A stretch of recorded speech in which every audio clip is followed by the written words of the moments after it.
चलो बेटा, आज सॉल्यूशन कॉलिगेटिव चैप्टर खत्म हो गया था हमारा। बेटा पीछे बात बंद करो।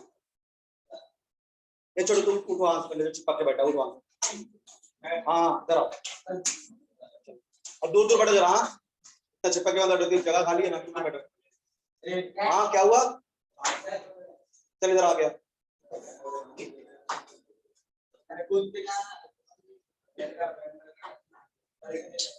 जल्दी आओ, तुम्हें बहुत ज्यादा चर्बी है।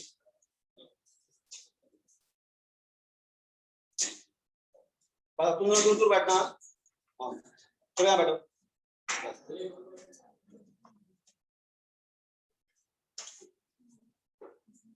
तो आज चैप्टर स्टार्ट करना है ना।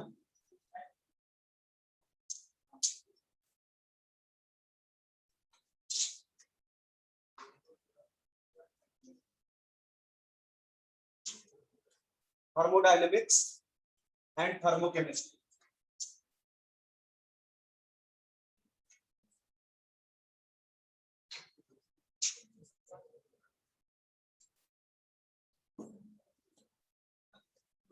Thermodynamics and thermochemistry. तो देखिए थर्मोडायनेमिक्स बेटा दो क्या होगा। ए क्या क्या करोगे और क्या एंजॉय करने हो जाएगा, चले जाना 1.5 घंटे में बेटा। देखो बेटा थर्मोडायनेमिक्स एंड थर्मोकेमिस्ट्री चैप्टर 2 है। इसमें पहले हम लोग कवर करेंगे पूरा थर्मोडायनेमिक्स, फिर कवर करेंगे थर्मोकेमिस्ट्री। थर्मोडायनेमिक्स के बारे में पहले बात करने अगर कि थर्मोडायनेमिक्स होता क्या है, वो बहुत बड़ा चैप्टर है और बहुत ज्यादा इंपॉर्टेंट चैप्टर है ये थर्मोडायनेमिक्स और इलेक्ट्रोकेमिस्ट्री। तो ऐसे चैप्टर है जो बैक टू बैक पढ़ाऊंगा, ये पूरे फिजिकल केमिस्ट्री के सबसे बड़े चैप्टर थर्मो एंड इलेक्ट्रो। ये अगर कवर कर लिया तो ऑलमोस्ट फिजिकल केमिस्ट्री खत्म हो गई। ठीक, तो स्टार्ट करते हैं। क्या होती है थर्मोडायनेमिक्स, नोट्स में आपको भेज दूंगा, आपको केवल सुनना है।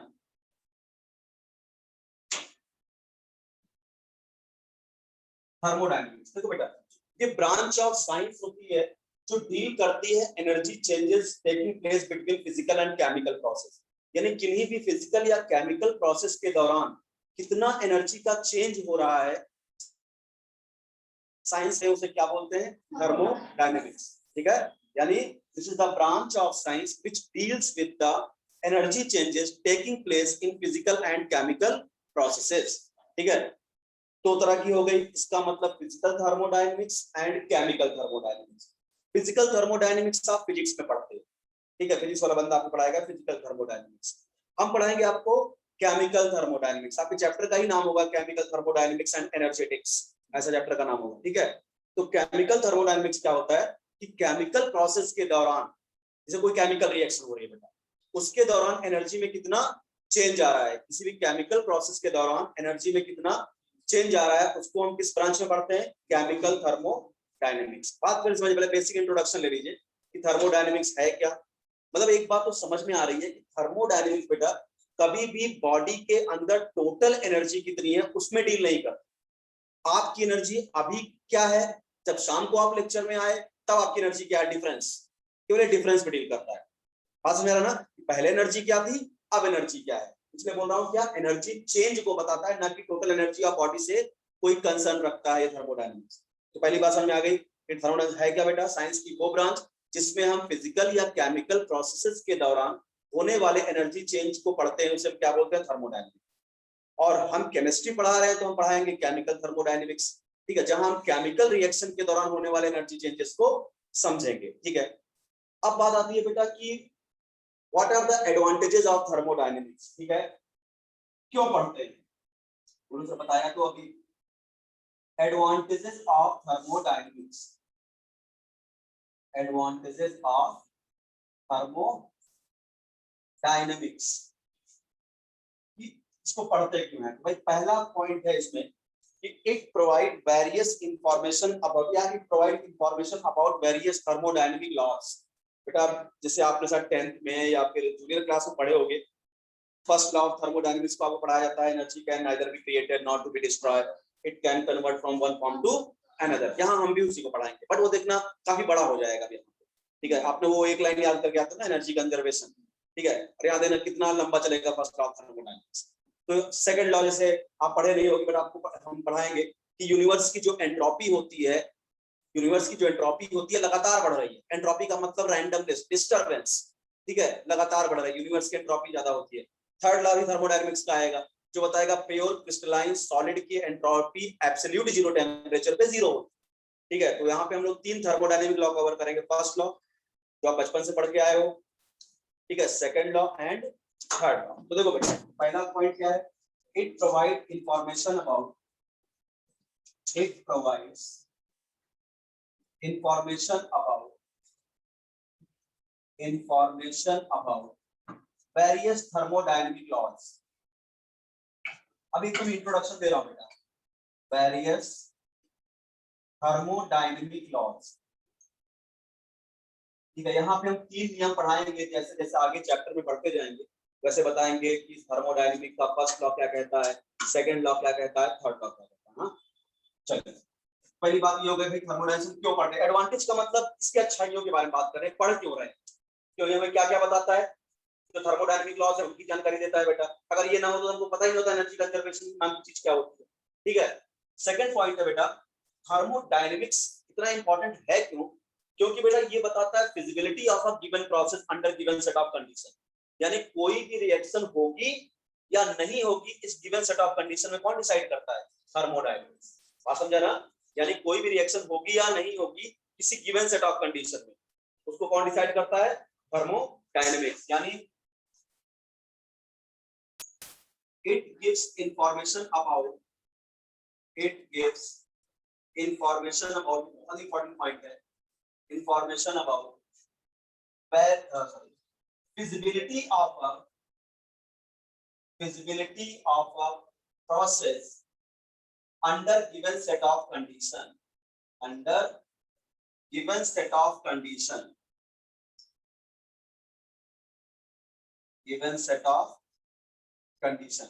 यानी कोई भी प्रोसेस नेचर में होगी या नहीं होगी, कोई भी प्रोसेस नेचर में होगी या नहीं होगी ये कौन डिसाइड करता है बेटे, थर्मोडायनेमिक्स। समझिएगा, बहुत इंटरेस्टिंग चैप्टर है। इसको अगर सुन लो, अगर तुम रटने पे याद है तो तुम इसके एक भी न्यूमेरिकल नहीं सॉल्व कर पाओगे ना। तो इसके, और तुमको बता दो जेईई और नीट में इसके कंसेप्चुअल क्वेश्चन ज्यादा आते हैं रादर देन न्यूमेरिकल। जिसका कंसेप्ट बढ़िया रहेगा ना वही उस क्वेश्चन को कर पाएगा थर्मोडायनेमिक्स। है बहुत ही आसान चैप्टर, बट तुम्हारे लिए है बहुत कठिन चैप्टर। अगर नहीं ढंग से सुनोगे तो बात आराम से अगर सुनते जाओगे एकदम तो बेहतरीन तरीके से चैप्टर समझ में आ जाएगा। समझ में आ रहा है ना। पहली बात मैंने क्या बताया बेटा, एडवांटेज क्या है, सबकी समझो आराम से। एडवांटेज क्या है भाई, बहुत जितने भी थर्मोडायनेमिक लॉज है उनके बारे में सिखाता है हमें।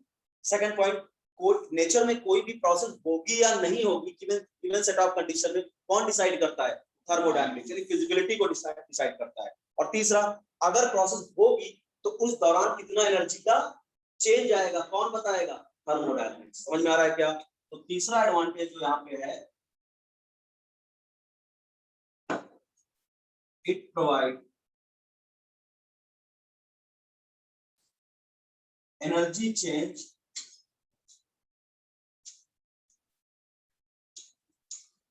ड्यूरिंग केमिकल रिएक्शन, या कोई भी प्रोसेस है, केमिकल रिएक्शन की बात नहीं करो, नेचर में कोई भी प्रोसेस। तो 3 चीजें हो गई यहाँ पे एडवांटेज थर्मोडायनेमिक्स का, कि हम पढ़ते क्यों, इसका 3 रीजन। ये हमको वेरियस थर्मोडायनेमिक लॉज के बारे में जानकारी देता है। जैसे पहला लॉ लोग मैंने कई बार बताया, energy conservation, neither be created not to be destroyed, ये फर्स्ट लॉ ऑफ थर्मोडायनेमिक्स है, सब हम पढ़ेंगे आगे। दूसरा, कोई भी प्रोसेस नेचर में होगी या नहीं होगी किसी गिवन सेट ऑफ कंडीशन में, उसको कौन डिसाइड करता है, और अगर होगी तो कितना एनर्जी का चेंज आएगा प्रोसेस दौरान कौन बताता है, थर्मोडायनेमिक्स। ये उसके बेटा 3 क्या है एडवांटेज। चलिए अब जरा लिमिटेशन की बात करते हैं, बुराइयां करते हैं जिसमें तुम माहिर हो। आइए लिमिटेशंस, ठीक है। क्या लिमिटेशन, ड्रॉबैक क्या है थर्मोडायनेमिक्स का, देखो।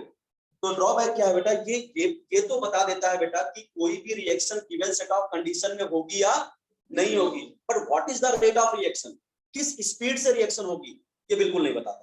यानी thermodynamics never tells about rate of reaction और स्पीड ऑफ रिएक्शन, ठीक है।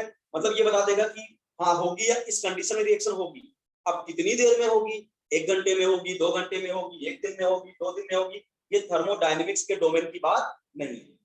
इसको बताया गया चैप्टर में पढ़ाएंगे केमिकल काइनेटिक्स, वहां पे हम बात करेंगे रेट ऑफ रिएक्शन या स्पीड ऑफ रिएक्शन क्या होता है, यूनिट टाइम में कितना रिएक्टेंट प्रोडक्ट में कन्वर्ट हो गया, ये डिसाइड करता है चैप्टर केमिकल काइनेटिक्स। ये भी हम इसी साल पढ़ने वाले हैं, ठीक है। तो पहला लिमिटेशन क्या होता है बेटा, it provide information regarding visibility of a process, visibility of a process, but do not provide any information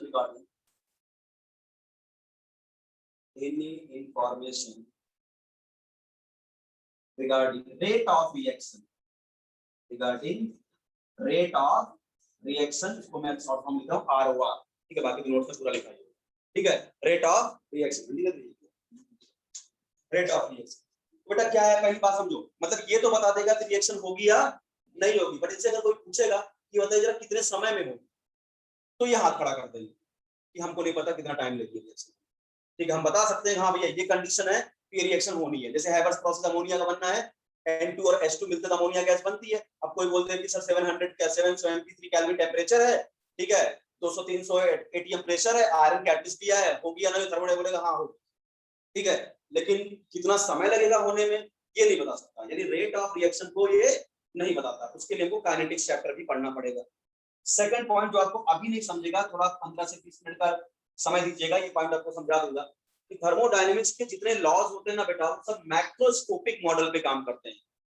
मतलब अभी हम पढ़ाएंगे सिस्टम क्या है, सराउंडिंग क्या है, बाउंड्री क्या है, तो आपको बताऊंगा कि थर्मोडायनेमिक्स के जितने भी कंसेप्ट है ना, एक बड़े सिस्टम पे अगर हम समझना चाहेंगे तो हमको आसानी से समझ में आएंगे।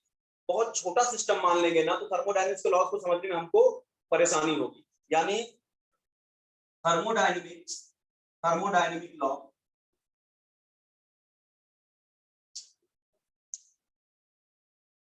are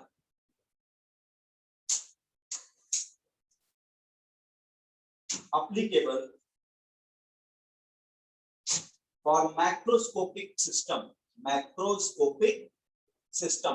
जहां बड़े बड़े सिस्टम होंगे ना वहां पे इन लॉज को समझना आपके लिए क्या होगा, आसान। बहुत छोटा सिस्टम मान लोगे ना बेटा तो ये लॉज समझना आपके लिए डिफिकल्ट हो जाएगा। अभी समझा दूंगा कि सर माइक्रो पे क्यों नहीं काम करता, बढ़िया एग्जांपल दूंगा, आपको समझ में आ जाएगा, ठीक है।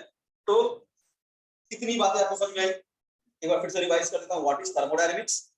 थर्मोडायनेमिक्स साइंस की वो ब्रांच है जिसमें हम किसी भी फिजिकल या केमिकल प्रोसेस के दौरान होने वाले एनर्जी चेंजेस को पढ़ते हैं, ठीक है।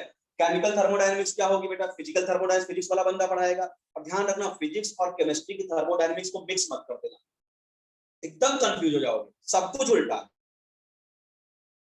तो तुम वर्क का साइन हमेशा नेगेटिव ले लगोगे, गैस दब रही है तो पॉजिटिव वर्क निकालोगे, गैस ऊपर जा रही है तो नेगेटिव वर्क निकालोगे, जब फिजिक्स में ऐसा नहीं होता, वहां पे force into displacement W = P delta V चलेगा, यहाँ माइनस प्लस, यहाँ साइन कन्वेंशन चलने लगता है कि अगर सिस्टम काम कर रहा है, सिस्टम थक जाएगा बेचारा, उसका वर्क निगेटिव आएगा, सिस्टम पे काम हो रहा है तो सिस्टम की एनर्जी बढ़ जाएगी, उसका वर्क पॉजिटिव आएगा। सारे साइन कन्वेंशन फिजिक्स और केमिस्ट्री क्या होगी, बात समझ आ रहा है ना। इसको मिलाना मत दोनों चैप्टर को, फिजिक्स वाला अलग रहेगा, केमिस्ट्री वाला अलग रहेगा, ठीक है। फिर मैंने बताया एडवांटेज क्या है बेटा, इसको पढ़ते क्यों है। थर्मोडायनेमिक्स जो होती है हमको डिफरेंट थर्मोडायनेमिक लॉज की जानकारी देती है, फर्स्ट सेकंड थर्ड लॉ पढ़ाएंगे हम आपको। दूसरा, कोई भी प्रोसेस नेचर में होगी या नहीं होगी under given set of condition, कौन बताता है, थर्मोडायनेमिक्स, ठीक है। और अगर प्रोसेस होगी तो उस प्रोसेस के दौरान एनर्जी में चेंज कितना आएगा, कौन बताएगा, थर्मोडायनेमिक्स। लिमिटेशन क्या है कि थर्मोडायनेमिक्स ये तो बता देता है कि ये प्रोसेस होगी या नहीं होगी, बट अगर होगी तो कितना समय लगेगा इस प्रोसेस को कंप्लीट होने में, ये नहीं बता पाता, ठीक है। और थर्मोडायनेमिक्स का जो लॉज होता है मैक्रोस्कोपिक सिस्टम पे लागू होता है, माइक्रोस्कोपिक पे लागू नहीं, ठीक है। तो दो बातें समझो बेटा, हमारे सामने दो चैप्टर है सब,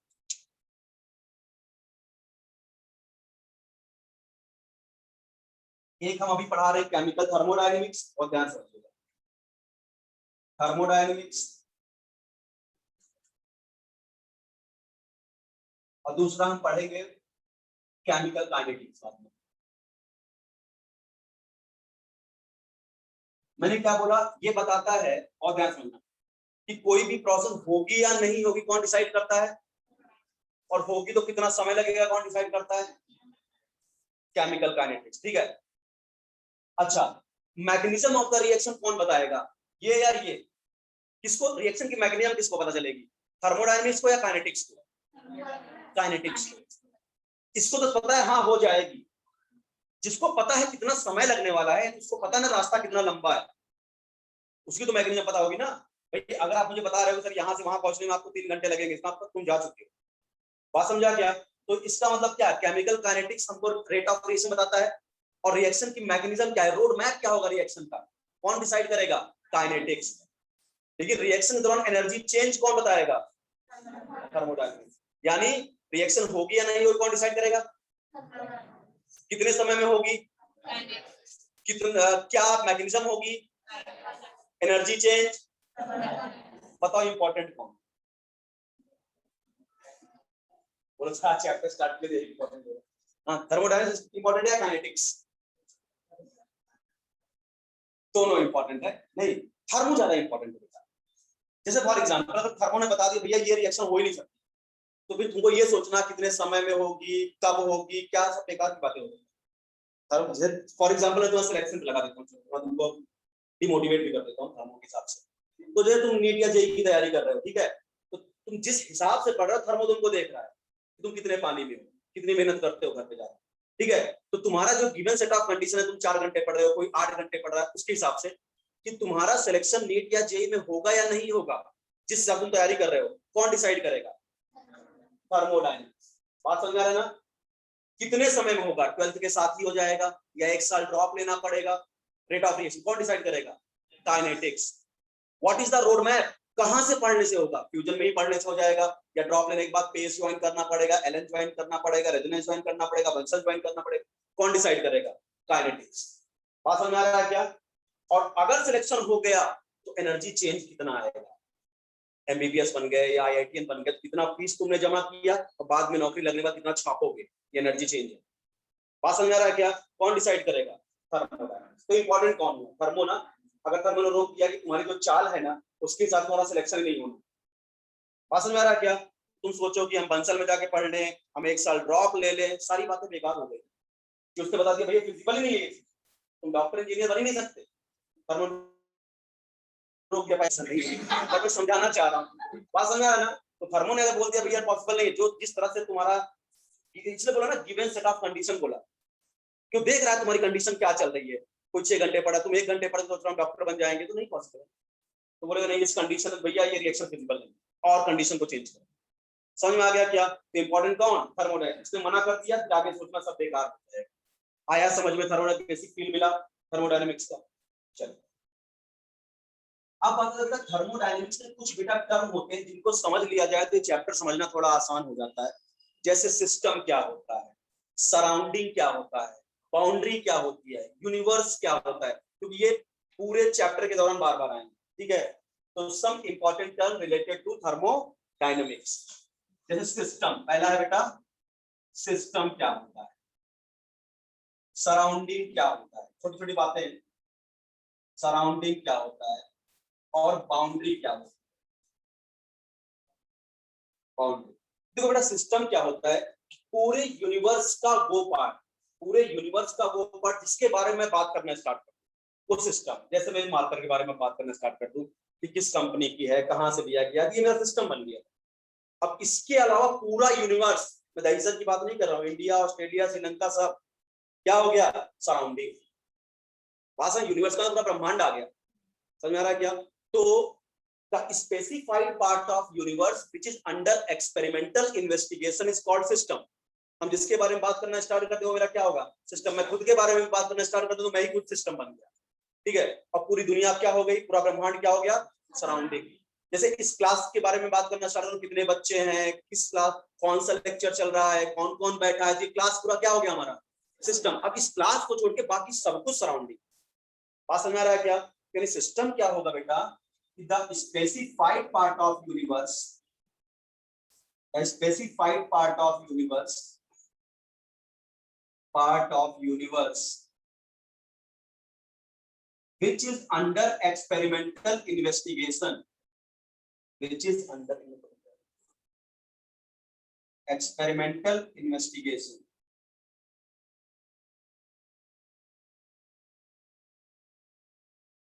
उसको हम बोलते हैं बेटा सिस्टम। जिसके बारे में तुम बात करो वो तुम्हारा सिस्टम है।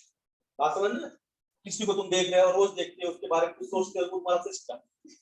बात समझे ना? बाकी सब कुछ क्या है? सराउंडिंग। किसी औरत को देख लो, दिन ब दिन मोटी होती चली जा रही है, तो क्या है? वो तुम्हारा सिस्टम है।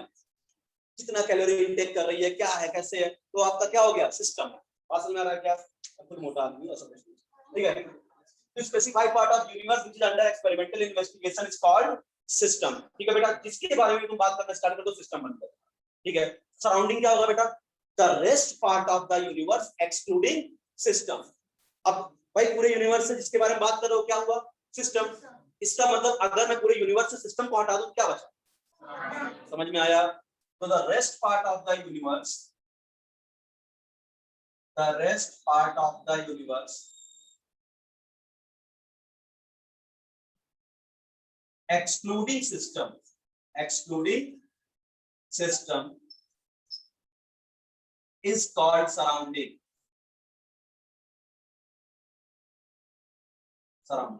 अच्छा बेटा एक बात बताओ, इसका मतलब क्या मैं ये चीज ऐसा लिख सकता हूं क्या? System plus surrounding is equal to universe, बराबर? कोई बोले यूनिवर्स को डिफाइन करो तो थर्मोडायनामिक्स वाले बनते हो, इतना बोलो काम हो जाए।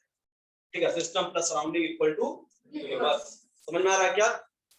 चलिए अब आता है बाउंड्री। बाउंड्री क्या होती है बेटा? कोई भी चीज जो सिस्टम और सराउंडिंग को अलग कर रही है उसे क्या बोलते हैं? बाउंड्री। ठीक है, जैसे मान लो तुमने लैब में एक बीकर में कोई रिएक्शन लगाई है, तो बीकर के अंदर का जो कंटेंट है, तुम्हारा टास्क क्या है? दो चीजों को रिएक्ट कर कोई नया प्रोडक्ट बनाना। तो जो तुमने रिएक्टेंट रखा है बीकर के अंदर, वो तुम्हारा सिस्टम है। बीकर के बाहर की पूरी दुनिया और जो बीकर की दीवार है वही तो सिस्टम और सराउंडिंग को अलग कर रही है ना, वो बाउंड्री होगी। जैसे मैं इस क्लास को सिस्टम मान लूं, तो ये जो दीवार है क्या है? बाउंड्री। समझ में आ रहा है क्या? तो anything which separate system and surrounding is called boundary. ठीक है, क्या होगा बेटा? Anything which separate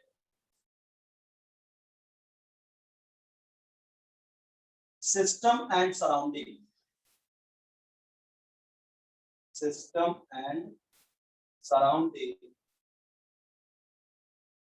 is called boundary. इसको बेटा बाउंड्री बोलते हैं।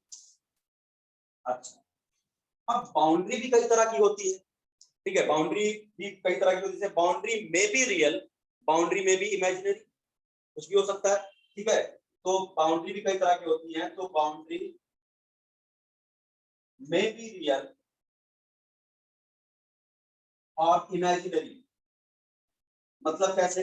जैसे अगर मैं इस क्लास को सिस्टम मानूं बेटा, तो ये क्लास की जो दीवार है ये क्या है? Real boundary. इसको छू के तुम महसूस कर सकते हो, बराबर? तो ये क्या है? बाउंड्री रियल है। ठीक है, देखिए अगर मैं बोलूं कि मान लो तुमने कहीं पे आग जला दिया है, अब उस आग की जो हीट है ऐसे तो नहीं पूरी दुनिया में जा रही हो। ठीक है, अगर तुमने कहीं आग जलाया तो एक डेफिनेट डिस्टेंस तक ही उसका इम्पैक्ट होगा। उसके बाद उसकी जो आपका हीट है उसके बाहर आपको नहीं महसूस होगी। तो जहां तक हीट महसूस हो रही है वही उसकी बाउंड्री है। वो क्या हो गई? Imaginary boundary. बात समझ रहा? बाउंड्री में भी रियल, बाउंड्री में भी इमेजिनरी, बाउंड्री में भी रिजिड और फ्लेक्सिबल, है ना? बाउंड्री रिजिड और फ्लेक्सिबल दोनों हो सकते हैं। रिजिड बोले जैसे दे दी इसकी बाउंड्री, बीकर की बाउंड्री वो क्या है? रिजिड है। लेकिन जैसे बलून्स है, बलून्स के बारे में बात करो तो बलून्स की बाउंड्री कैसी होगी? फ्लेक्सिबल। ठीक है, बाउंड्री में भी डायाथर्मिक और एडियाबैटिक। एक नया टर्म आ गया आपके सामने, एडियाबैटिक। ठीक है, अब ये चलता रहेगा पूरे चैप्टर में, एडियाबैटिक।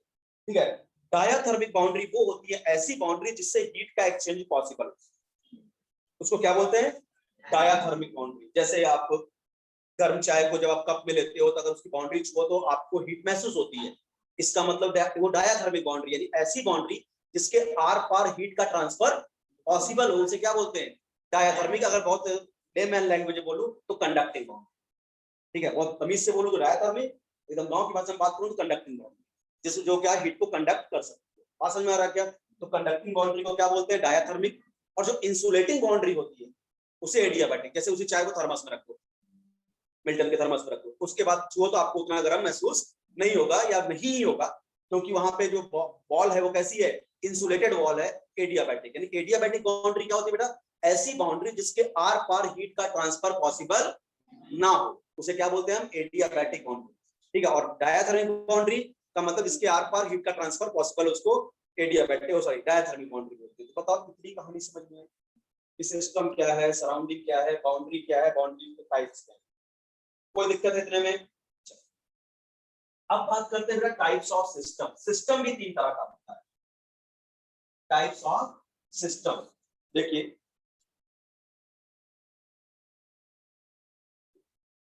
टाइप्स ऑफ सिस्टम, तो बेटा सिस्टम तीन तरह का होता है, ओपन सिस्टम, क्लोज्ड सिस्टम और आइसोलेटेड सिस्टम। आइसोलेटेड सिस्टम, अब तीनों में अंतर क्या है? बड़ा सिंपल सा है, एग्जांपल समझाऊंगा तुरंत समझ में आ जाएगा। मान लो आप घर में चाय बना रहे हो, बनाते ही होगे, ठीक है, दुकान थोड़ी बना रहे हो, घर पे बनाते हो ना, ठीक है। तो क्या है, यहाँ पे बर्नर लगा दिया है, ठीक है, चलिए। तो यहाँ पे क्या हो रहा है, जब आप चाय बना रहे हो तो सारा मटेरियल डाल दोगे आप यहाँ पे, और इसको खुला रखना, ढक्कन खुला रहना चाहिए, ठीक है। तो क्या होगा, एक बात बताओ, अगर आप चाय बना रहे हो, अगर ये ओपन है, तो आप चाहो जब दिल करे कुछ निकाल लो यहाँ से और कुछ डाल दो, मैटर यानी मास का एक्सचेंज कर सकते हो सिस्टम और सराउंडिंग के बीच में। भाई अगर खुला है ये, जब चाहो थोड़ा सा कुछ निकाल लो, कुछ लोग निकाल के चट भी लेते हैं, फिर और निकाल देते हैं, बात समझा क्या? तो यहाँ पे क्या होता है, यहाँ पे आप जब चाहो तो क्या कर सकते हो, कुछ ऐड कर सकते हो, कुछ रिमूव कर सकते हो। इसका मतलब सिस्टम और सराउंडिंग के बीच में मास का एक्सचेंज हो रहा है, कर सकते हो आप ओपन सिस्टम में।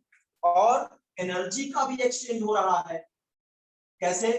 फील करना है जरा, वही गर्म चाय की जो उसको टच कर लेना हाथ से, समझ में आ जाएगा एनर्जी का एक्सचेंज हो रहा है कि नहीं, चल जाओ, बात समझा ना। तो एनर्जी का भी एक्सचेंज यहाँ पे हो रहा होगा, मास का भी हो रहा है और एनर्जी का भी एक्सचेंज हो रहा है। तो ऐसा सिस्टम जिसमें सिस्टम और सराउंडिंग के बीच में मास का भी एक्सचेंज पॉसिबल हो और एनर्जी का एक्सचेंज पॉसिबल, उसे क्या बोलते हैं, ओपन सिस्टम। अच्छा, अब जरा इसी जो चाय की प्याली है, इसको जरा ढक दो ऊपर से,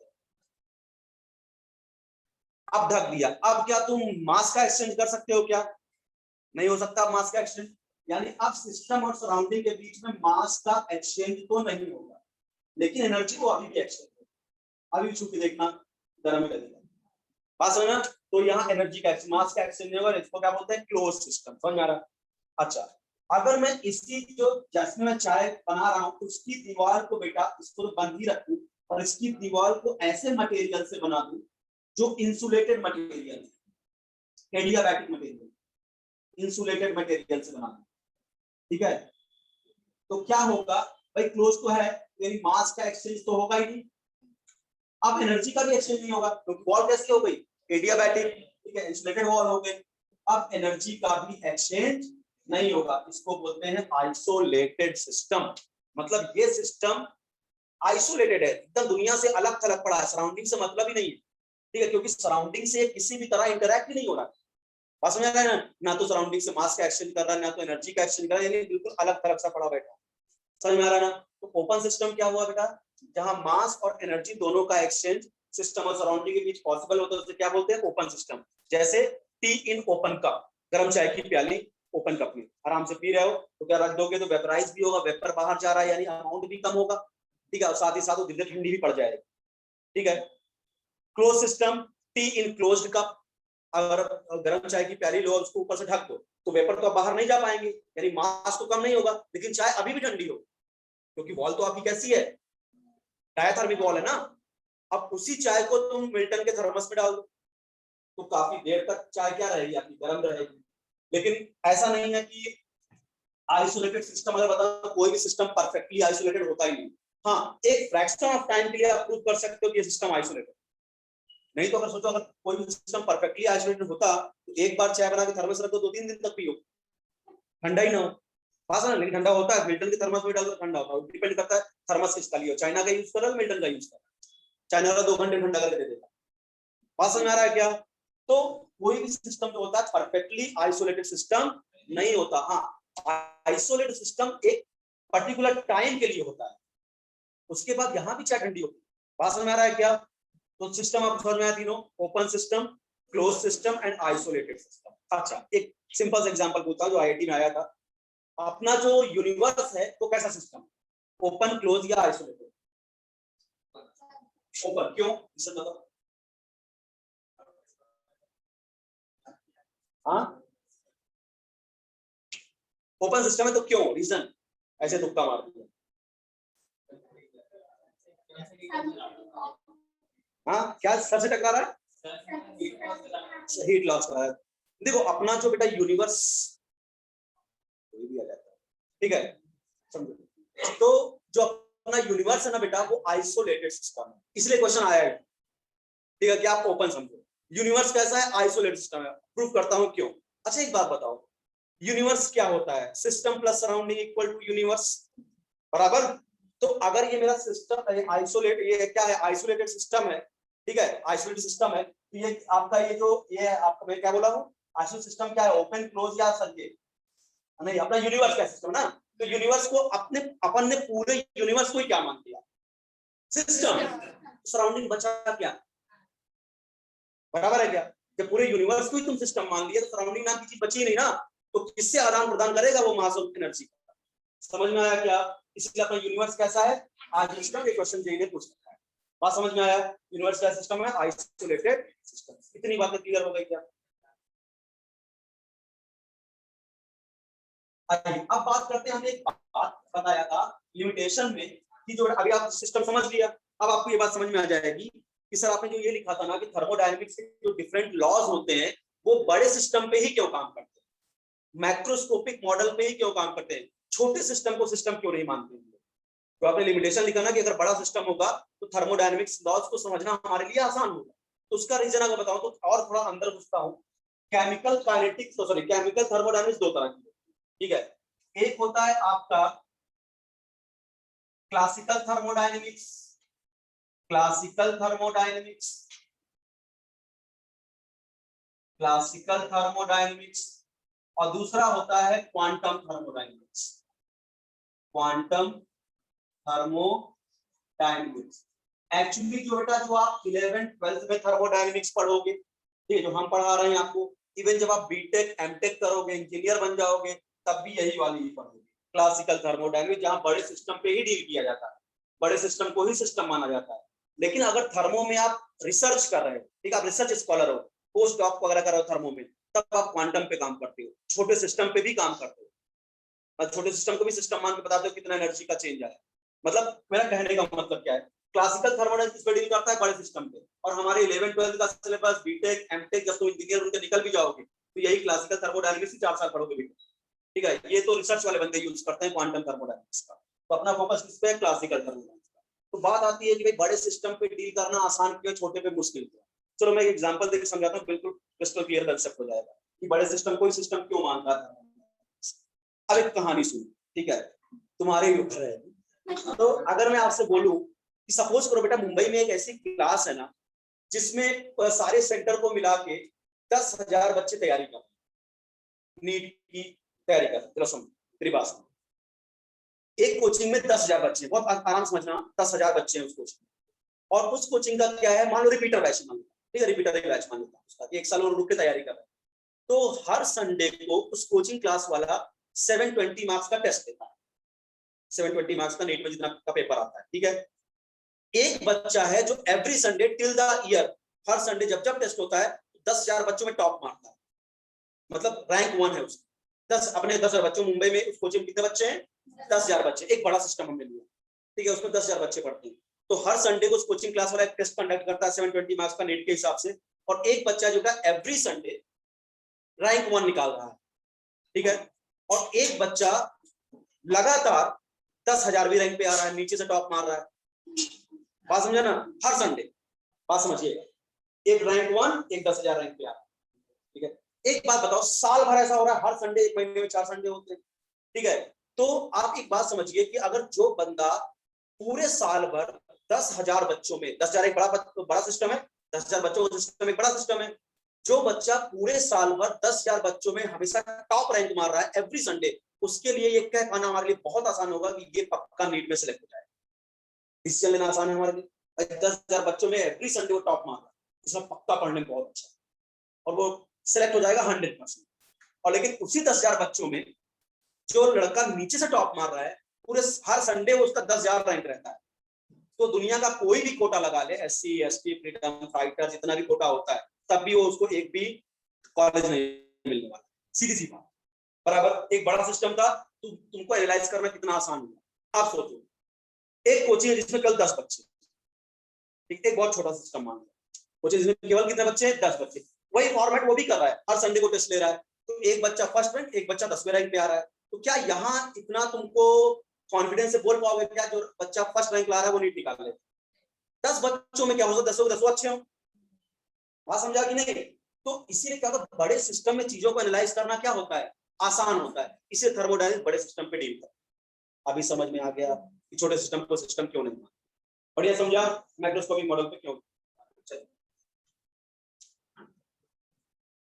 अब बात करते हैं बेटा, समझिएगा। जैसे मान लो एक नॉर्मल चीज बता रहा हूं, सपोज करो ये सिस्टम, ये आपका सिस्टम है, ठीक है, इसको हमने सिस्टम मान लिया बेटा, और ये आपका सराउंडिंग, बाहर जो कुछ भी है सब सराउंडिंग। तो अगर सपोज करो सिस्टम ने सराउंडिंग को हीट दिया, सिस्टम ने सराउंडिंग को हीट दिया, तो सिस्टम की हीट तो घट जाएगी, तो सिस्टम छोटी चीज है ना बेटा। तो यहाँ पे हीट क्या हो जाएगी? -Q, और सराउंडिंग की हीट +Q।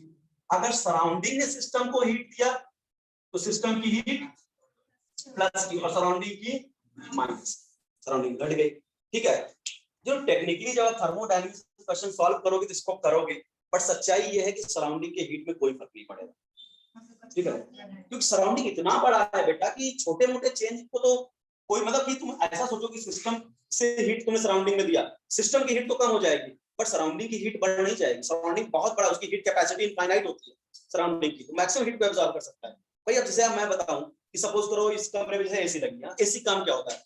गर्म हवा को बाहर कर देना, सराउंडिंग में लॉन्च कर देना। अब ये कमरा अपना क्या है? सिस्टम।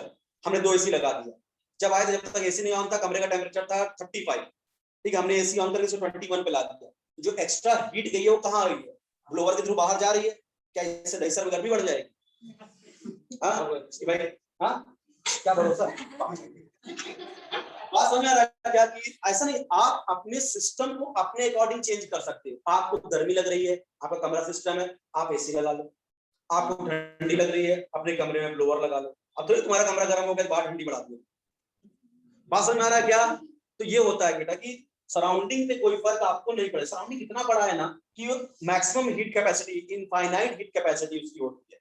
जैसे इसका अगर सिंपल सा एग्जांपल बताऊं कि सपोज करो आपकी मुलाकात मुकेश अंबानी से हो गई, पैसे के मामले में वो सराउंडिंग है कि नहीं? पैसे के मामले में सराउंडिंग है, सिस्टम है, सिस्टम तो हम लोग गरीब लोग हैं। बात समझे ना? तो पैसे के मामले में मुकेश अंबानी क्या है? सराउंडिंग है, बहुत पैसा है उसके पास।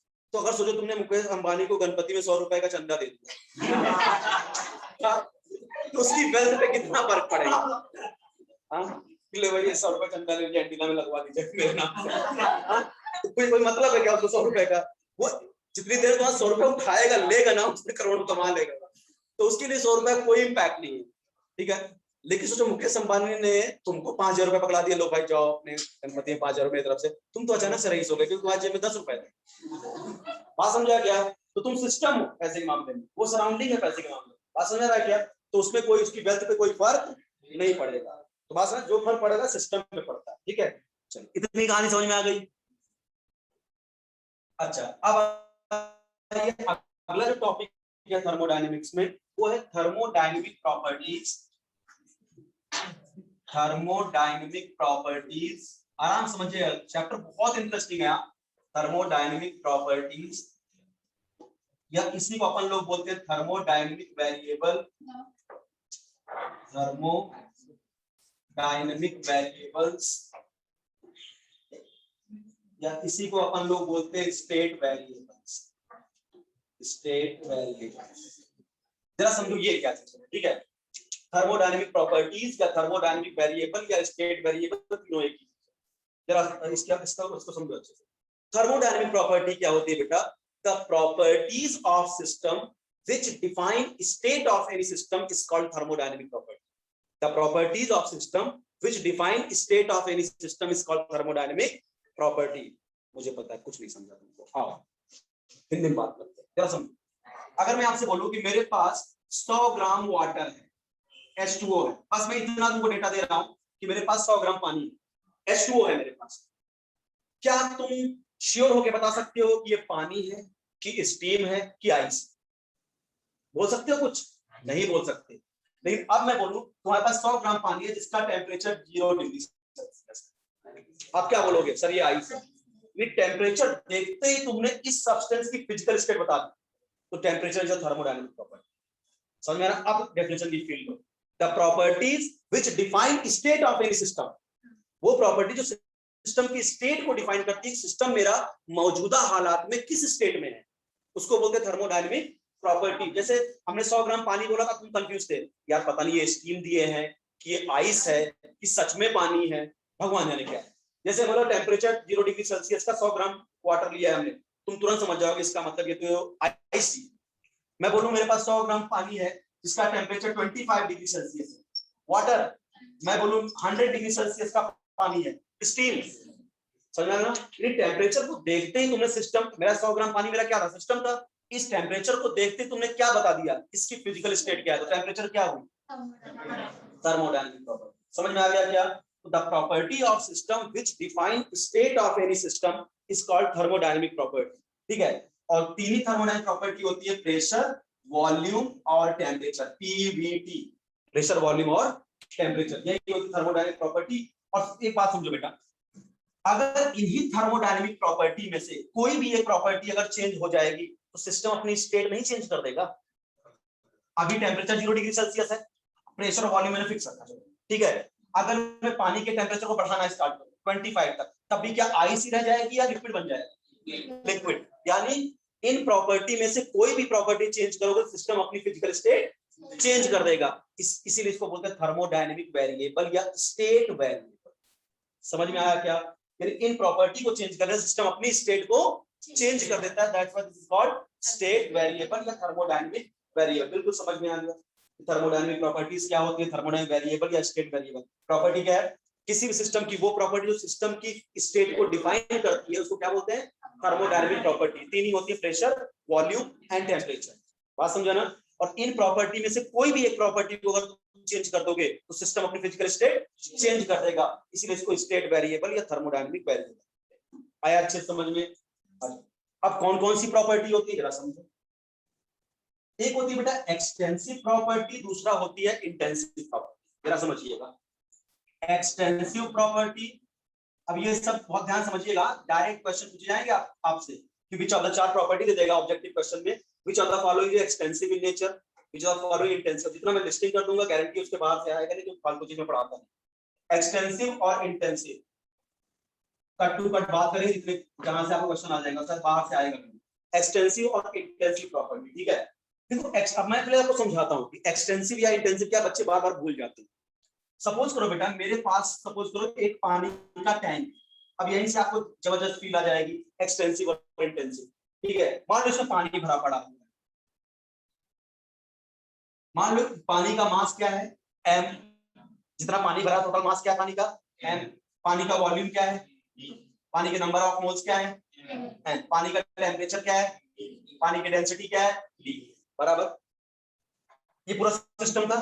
अब हमने इस सिस्टम को दो भागों में काट दिया, इस सिस्टम की साइज को चेंज कर दिया, आधा कर दिया, तो मास क्या हो जाएगा पानी का m/2, m/2 मास आधा हो गया क्या, volume v/2, v/2, number of moles n/2, n/2, temperature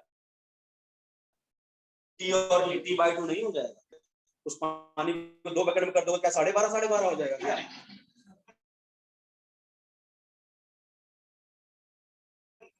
density भी क्या रहेगा बराबर, पानी डेंसिटी 1 ग्राम पर ml होती है, तो डेंसिटी भी क्या रहेगी सेम। अच्छा एक बात बताओ, क्या इसमें तुमने क्या देखा, कुछ ऐसी प्रॉपर्टी तुम्हें दिख रही है तो सिस्टम की साइज को चेंज करने से चेंज हो गई क्या? That is called extensive.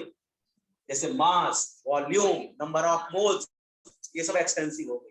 कुछ ऐसी प्रॉपर्टी को जो सिस्टम की साइज को चेंज किया फिर भी चेंज नहीं हुई, जैसे टेम्परेचर, डेंसिटी या इंटेंसिटी, खत्म हो गई कहानी। एक्सटेंसिव और इंटेंसिव साइज पे डिपेंड करता है, सिस्टम की साइज को चेंज करोगे ये प्रॉपर्टी चेंज हो जाएगी, ठीक है। लेकिन इंटेंसिव प्रॉपर्टी इंडिपेंडेंट होती है size of system and matter present with in the system. यानी ये मास एंड साइज डिपेंडेंट होती है और ये मास और साइज इंडिपेंडेंट। एक लाइन की डेफिनेशन है एक्सटेंसिव और इंटेंसिव। समझ में आ रहा है क्या? तो देखिए यहां पे अगर मैं बोलूं ये क्या है, extensive property, the properties of system, और लिख के देना डेफिनेशन कभी नहीं है, ठीक है? तुमसे पूछेगा कौन एक्सटेंसिव है कौन नहीं, लिस्टिंग जो करूंगा मैं। The properties of system, properties of system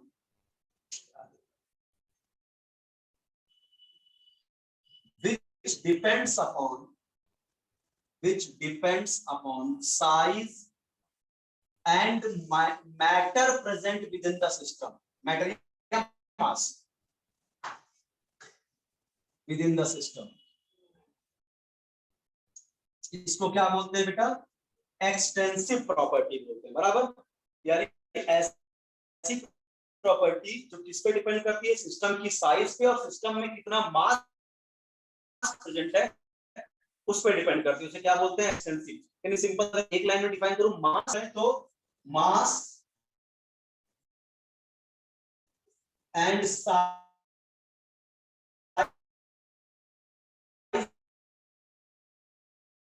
independent, independent size independent. अब आती है लिस्टिंग का कि कौन एक्सटेंसिव कौन इंटेंसिव, यही पूछेगा आपसे, ठीक है? तो एग्जांपल जरा देखिएगा जो हमने अभी पढ़ा एक्सटेंसिव में। मास क्या हुआ बेटा? एक्सटेंसिव, तो सिस्टम को साइज को चेंज किया, देखो मास चेंज m/2 m/2 हो गया था, ठीक है? Volume extensive, number of moles extensive. और अब चार प्रॉपर्टी लिखूंगा जो तुम्हारे लिए बिल्कुल नई होंगी, बट इसी को हम एक एक करके थोड़ा पढ़ाएंगे। इंटरनल एनर्जी, अब भाई वो पूछना मत ये क्या होता है, ये सब टॉपिक बनेगा पूरा। इंटरनल एनर्जी, इसको डेल्टा यू से डिनोट करते हैं, यू से डिनोट करते हैं कि स्टेट फंक्शन है internal energy. Enthalpy, enthalpy delta H, ठीक है? Entropy, entropy delta S. ये सब एक एक टॉपिक बन के आएगा थर्मोडायनेमिक्स में। हाँ, एंट्रोपी चलेगी तो सेकंड लॉ ऑफ थर्मोडायनेमिक्स आ जाएगा। और गिब्स फ्री एनर्जी, अभी के लिए आप सिर्फ याद कर लो कौन एक्सटेंसिव कौन इंटेंसिव, बाकी सब टॉपिक बना के पढ़ाऊंगा। डेल्टा, ठीक है? ये आपकी क्या है? एक्सटेंसिव प्रॉपर्टी जो सिस्टम की साइज पे डिपेंड करती है, सिस्टम में कितना मैटर प्रेजेंट है उस पर डिपेंड करती है। मास, वॉल्यूम, नंबर ऑफ मोल्स से दिखाया था, ये चार याद रखिए। इंटरनल एनर्जी, एंथैल्पी, एंट्रोपी और गिब्स फ्री एनर्जी। और यही चारों पढ़ लेंगे थर्मोडायनेमिक्स भी खत्म, ठीक है? ये चारों पढ़ा दूंगा, थर्मोडायनेमिक्स खत्म। तो इतनी समझ में आ गई। अब इधर आओ, इंटेंसिव। इंटेंसिव में जैसे क्या था? टेम्परेचर। अब टेम्परेचर रिलेटेड जितने पॉइंट, जैसे मेल्टिंग पॉइंट भी क्या होगा? इंटेंसिव। बॉइलिंग पॉइंट भी इंटेंसिव। अब पानी का बॉइलिंग पॉइंट 100 होता है, तो चाहे 1 ml को उबालो चाहे 10 ml को उबालो, 100 पे ही उबलेगा। बात समझा क्या? Temperature, melting point, boiling point. Density क्या था? इंटेंसिव, ठीक है? उसके बाद रिफ्रैक्टिव इंडेक्स, कुछ फिजिक्स की भी प्रॉपर्टी यहाँ पे पूछी जाती है। Refractive index intensive. Viscosity intensive. Surface tension intensive. Surface tension भी क्या होगा? Intensive. PH, pH of solution पढ़ाएंगे हम लोग आयनिक इक्विलिब्रियम में। पीएच भी क्या होगा? Intensive. EMF of the cell, electromotive force, EMF of the cell, ये भी क्या होगा? इंटेंसिव, ठीक है? कंसंट्रेशन जितना हमने पढ़ाया है, मोलैरिटी, मोलैलिटी, नॉर्मैलिटी, ये सब क्या है? इंटेंसिव, ठीक है? कंसंट्रेशन हो गया आपका। Temperature, melting point, boiling point, density, refractive index, viscosity, surface tension, pH, EMF of the cell and concentration. और कुछ बचा? और वो सब कवर कर दिया। हाँ, तो ये हो गया आपका क्या? एक्सटेंसिव और इंटेंसिव प्रॉपर्टी। इसी में से क्वेश्चन आ जाएगा।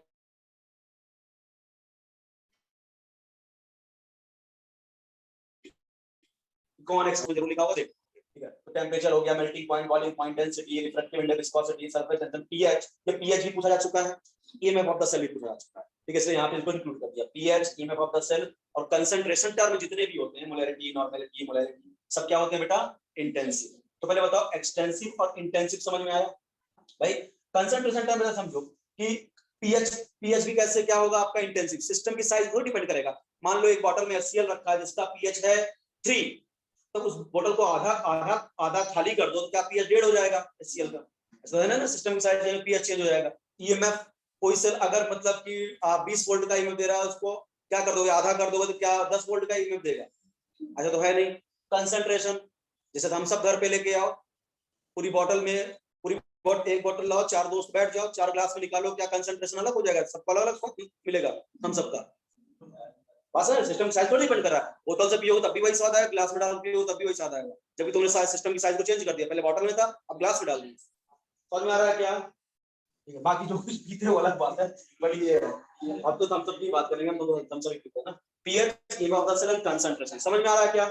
चलिए, तो एक्सटेंसिव और इंटेंसिव में कोई दिक्कत किसी को पहले बताओ, बिल्कुल याद कर लेना बेटा, इसमें से 100% तुमको मिल भी जाएगा। और सिंपल सा क्वेश्चन आता है कि which of the following is extensive, which of the following properties are intensive. ठीक है, अब इससे रिगार्डिंग कुछ बातें सुनो, एक्सटेंसिव और इंटेंसिव के रिगार्डिंग। अगर बेटा आप दो एक्सटेंसिव प्रॉपर्टी का रेशियो हमेशा इंटेंसिव होता है, इंपॉर्टेंट पॉइंट सर, चलो हैशटैग पॉइंट चलेगा। ठीक है, तो एक्सटेंसिव प्रॉपर्टी का रेशियो हमेशा क्या होता है? इंटेंसिव। द रेशियो ऑफ, हाँ एक चीज भूल गया था, अभी फिर से याद कर लिया। इंटेंसिव प्रॉपर्टी में आपका specific heat capacities and molar heat capacities दोनों इंटेंसिव में आती है, और अगर केवल हीट कैपेसिटी पूछे तो एक्सटेंसिव में आता है। हाँ, ये बहुत बड़ा पॉइंट मिस हो गया था, नोट्स में मिल जाएगा तुमको, मैं समझा भी दूंगा। हीट कैपेसिटी क्या होती है? एक्सटेंसिव। हीट कैपेसिटी का मतलब होता है बेटा, किसी कोई भी सिस्टम कितनी हीट को एब्जॉर्ब कर सकता है, उसको क्या बोलते हैं? Heat capacity. तो अगर सिस्टम छोटा होगा तो कम हीट को एब्जॉर्ब करेगा, बड़ा सिस्टम होगा ज्यादा हीट को एब्जॉर्ब कर सकता है, सिस्टम की साइज पर डिपेंड करेगा। लेकिन स्पेसिफिक हीट कैपेसिटी क्या होती है? 1 ग्राम सब्सटेंस का टेम्परेचर को 1 डिग्री सेल्सियस बढ़ाने के लिए कितनी हीट लगेगी, उसको स्पेसिफिक हीट बोलते हैं। तो अगर 1 ग्राम में फिर कोई भी सब्सटेंस ले लो, सबका बराबर ही आएगा ना भाई। 1 ग्राम का मैंने मास क्या कर दिया? कांस्टेंट कर दिया ना 1 ग्राम के लिए। तो स्पेसिफिक हीट क्या होगी? इंटेंसिव, यानी वो मास पे डिपेंड नहीं करेगी, तो 1 ग्राम फिक्स कर दिया। मोलर स्पेसिफिक हीट, एक मोल गैस का टेम्परेचर 1 डिग्री सेल्सियस बढ़ाने के लिए जो भी हीट रिक्वायर्ड होगी उसे क्या बोलेंगे? Molar specific heat. तो हमने क्या कर दिया? मोल फिक्स कर दिया। अरे मोल फिक्स कर दिया यानी मास फिक्स कर दिया ना, क्योंकि mole equal to mass upon molar mass. बात समझ पा रहे हो क्या? तो हीट कैपेसिटी कैसी होती है? एक्सटेंसिव, ध्यान रखना। और स्पेसिफिक हीट या मोलर हीट कैपेसिटी कैसी होती है? इंटेंसिव, क्योंकि वहां पे हमने मास फिक्स कर दिया, 1 ग्राम का मास 1 मोल का मास, तो मास फिक्स कर दिया तो फिर सेम ही टेम्परेचर लगेगा। चलिए, तो the ratio of two extensive property, two extensive properties are always intensive, are always intensive. तो एक्सटेंसिव प्रॉपर्टी का रेशियो बेटा हमेशा क्या होता है? इंटेंसिव। जैसे एग्जांपल बताओ, एक बात बताओ, मास कैसी प्रॉपर्टी थी? एक्सटेंसिव। वॉल्यूम कैसी प्रॉपर्टी थी? एक्सटेंसिव। तो इनका रेशियो क्या आएगा? डेंसिटी, जो कि कैसी है? इंटेंसिव। समझ में आया क्या? तो दो एक्सटेंसिव प्रॉपर्टी का रेशियो क्या होता है? हमेशा इंटेंसिव। जैसे नंबर ऑफ मोल्स कैसी प्रॉपर्टी थी बेटा? एक्सटेंसिव। और वॉल्यूम कैसी प्रॉपर्टी थी? एक्सटेंसिव। ये है कंसंट्रेशन। मोलैरिटी क्या है? इंटेंसिव। समझ में आ रहा है क्या? तो दो एक्सटेंसिव प्रॉपर्टी का रेशियो हमेशा क्या होता है? इंटेंसिव। सेकंड प्रॉपर्टी, सेकंड, अगर किसी भी एक्सटेंसिव प्रॉपर्टी को मैं per unit mass, per unit mole या पर यूनिट वॉल्यूम एक्सप्रेस कर दूं तो वो इंटेंसिव बन जाती है। बात ध्यान समझना। और किसी एक्सटेंसिव प्रॉपर्टी को अगर मैं per unit mass, per unit volume या पर यूनिट मोल एक्सप्रेस कर दूं तो क्या बन जाएगी? इंटेंसिव। ठीक है, जैसे फॉर एग्जांपल मैं लिख देता हूं पहले, if any extensive property, if any extensive property are expressed per unit mass, per unit mass या per unit volume, per unit volume या फिर per unit mole, then it becomes intensive, then it becomes intensive। तब बेटा ये intensive हो जाती है। जैसे एग्जांपल मैं आपसे बोलूं, मास क्या, मास क्या एक एक्सटेंसिव प्रॉपर्टी है, और मास को अगर बोलूं पर यूनिट वॉल्यूम तो क्या ये डेंसिटी नहीं हो गई? बराबर है कि नहीं? तो अगर मैं मास को पर यूनिट वॉल्यूम एक्सप्रेस कर दिया तो क्या हो गया, डेंसिटी इंटेंसिव हो गई। अगर मैं आपसे बोलूं heat capacity per unit mass, heat capacity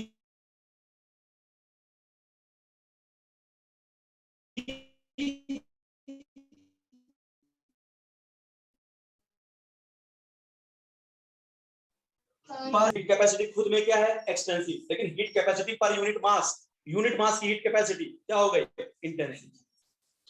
heat capacity per unit mole, molar heat capacity क्या हो गया, मोलर हीट कैपेसिटी, ये क्या हो गई बेटा, इंटेंसिव। समझ आ रहा है क्या, बहुत इंटरेस्टिंग पॉइंट है सब, ठीक है। Specific heat capacity, molar heat capacity, ये सब क्या होती है, ये सब इंटेंसिव। अगर किसी भी एक्सटेंसिव प्रॉपर्टी को तुम per unit mass, per unit volume या पर यूनिट मोल एक्सप्रेस कर दो, जैसे number of moles per unit volume क्या हो जाएगा, मोलैरिटी, इंटेंसिव नहीं हो जाएगा क्या। तो सिंपल आपको शॉर्टकट बता रहा हूं, सुनो। अगर किसी भी प्रॉपर्टी के आगे मोलर लगा के दे दिया या स्पेसिफिक लगा के दे दिया, बिल्कुल चमकता हुआ आंसर दिखता है, वो इंटेंसिव होता है। पास में फंस जाओ, गड़बड़ कर दे, क्योंकि देखो एंट्रोपी कैसी थी, एक्सटेंसिव, एंथैल्पी कैसी थी, एक्सटेंसिव, उसने बोला मोलर एंट्रोपी, तुमने मार दिया एक्सटेंसिव, खत्म। बात समझा क्या, बात समझिएगा, बहुत कड़क बात बता रहा हूं आपको कि क्या है आपका, कि नॉर्मल एंथैल्पी क्या है, extensive, molar enthalpy intensive, entropy क्या है, मोलर एंट्रोपी। समझ लो, फंसोगे यहाँ पे। बात समझ में आ रहा है क्या। तो अगर किसी भी प्रॉपर्टी के सामने मोलर लगा दूं या स्पेसिफिक लगा दूं, आंख बंद करके टिक मारना, वो इंटेंसिव है। समझ में आ रहा है क्या। तो enthalpy, entropy, Gibbs free energy, ये सब एक्सटेंसिव है। इन्हीं के सामने मैं क्या लगा दूं, स्पेसिफिक या मोलर, ठीक है। जैसे वॉल्यूम क्या है, एक्सटेंसिव, मोलर वॉल्यूम, यही सब गलत करोगे। ये मोलर वॉल्यूम तो वॉल्यूम तो है, एक्सटेंसिव मान लो। तो एकदम बिल्कुल शॉर्ट कर दे रहा हूं, किसी प्रॉपर्टी के सामने मोलर लगा दे या स्पेसिफिक, उसको इंटेंसिव की कैटेगरी में डाल दे। समझ में आ गया क्या, ठीक है। अब तीसरा इंपॉर्टेंट पॉइंट क्या है बेटा, कि जो एक्सटेंसिव प्रॉपर्टी होती है, ठीक है, जो प्रॉपर्टी होती है अपना क्या, extensive property are additive in nature. आप एक्सटेंसिव प्रॉपर्टी को आपस में ऐड कर सकते हो, लेकिन इंटेंसिव को आप कभी भी ऐड नहीं कर सकते। बहुत इंपॉर्टेंट पॉइंट था। Extensive properties are additive in nature,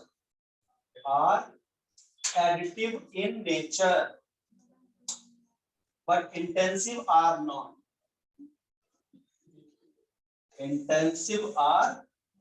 यानी एक्सटेंसिव प्रॉपर्टी को आप आपस में जोड़ सकते हो, दो एक्सटेंसिव प्रॉपर्टी को जोड़ सकते हो, लेकिन दो इंटेंसिव को आप नहीं जोड़ सकते आपस में। भाई पीएच कैसी है, इंटेंसिव।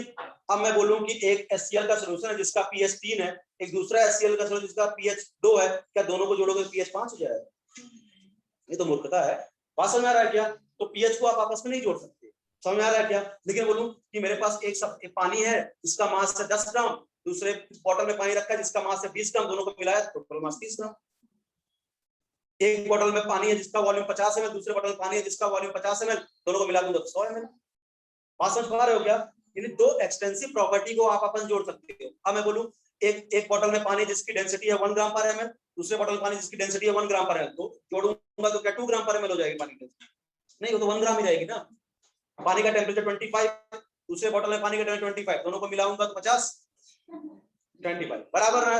इसका मतलब एक्सटेंसिव प्रॉपर्टी को आप आपस में क्या कर सकते हो, ऐड कर सकते हो, बट इंटेंसिव प्रॉपर्टी को आपस में आप ऐड नहीं कर सकते। इंटेंसिव प्रॉपर्टी को आप आपस में ऐड नहीं कर सकते। समझ में आ रहा है क्या। तो this is all about extensive and intensive property. बिल्कुल समझ में आ गया।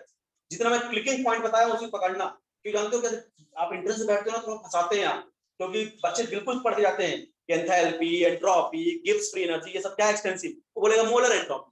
तो अगर इस सब चीज की फील नहीं दिया हो ना तो पक्का गलत कर दिया, ठीक है। मोलर एंट्रोपी तुमको एंट्रोपी समझ में आई, जबकि उसने मोल फिक्स कर दिया, अब वो इंटेंसिव हो गई। तो किसी प्रॉपर्टी सामने क्या लगा दे, स्पेसिफिक या मोलर, तो इंटेंसिव में भाग जाए। समझ में आ रहा है क्या। मोलर मास कैसा होगा, एक्सटेंसिव या इंटेंसिव, मास कैसा था एक्सटेंसिव, मोलर मास कैसा होगा इंटेंसिव। समझ में आना बढ़िया से।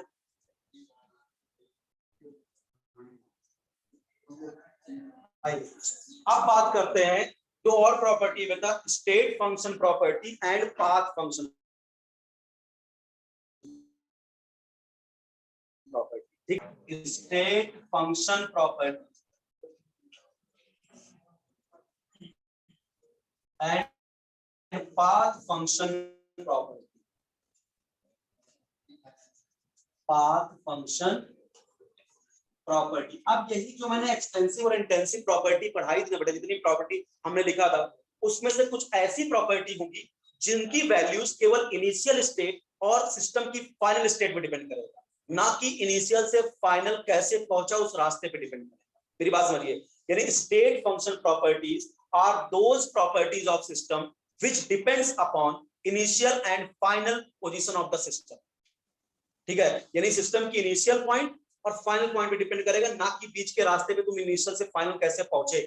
जैसे टेम्परेचर क्या होगा आपका, स्टेट फंक्शन। क्यों, एक गर्म चाय की प्याली थी, ठीक है, 70 डिग्री सेल्सियस की गर्म चाय थी, 10-15-20 मिनट बाद आए, देखिए वो रूम टेम्परेचर 25 पे पड़ी है, यानी ठंडी हो गई। तो ये क्या है, पहले टेम्परेचर कितना था 75, अब कितना है 25। थर्मो को इससे मतलब है, स्टेट फंक्शन प्रॉपर्टी। कैसे ठंडी हुई, अपने आप ठंडी हुई। तुम चाय को पानी में घुमा रहे थे, बचपन में घुमाते थे लोग, या चारों तरफ आइस लगा के तुमने ठंडा किया, उससे मतलब नहीं। पहले 75 पे थी, अब 25। बात समझा कि नहीं। तो स्टेट फंक्शन और पाथ फंक्शन जरा ऐसा समझो कि स्टेट फंक्शन प्रॉपर्टी क्या, जो केवल किस पे डिपेंड करती है, सिस्टम की इनिशियल स्टेट और फाइनल स्टेट। जैसे फिजिक्स का डिस्टेंस और डिस्प्लेसमेंट समझो, डिस्टेंस क्या है, पाथ फंक्शन, और डिस्प्लेसमेंट क्या है, स्टेट फंक्शन, इनिशियल और फाइनल। अब समझ में आ रहा है, ठीक है। यानी state function property are those property of system which depends upon initial and final state of the system. जो सिस्टम की इनिशियल स्टेट और फाइनल स्टेट पे डिपेंड करती है, ना कि इनिशियल से फाइनल किस रास्ते से तुम पहुंचे हो, उसको उस पर इंटरेस्ट नहीं है। बात समझ में आ रहा है क्या। तो स्टेट फंक्शन प्रॉपर्टी क्या होती है, the properties of system, properties of system which depends upon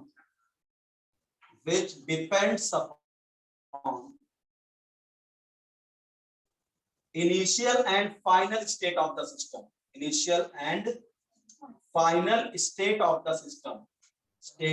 the system, do not depend upon the path or mechanism followed by the system, do not depends upon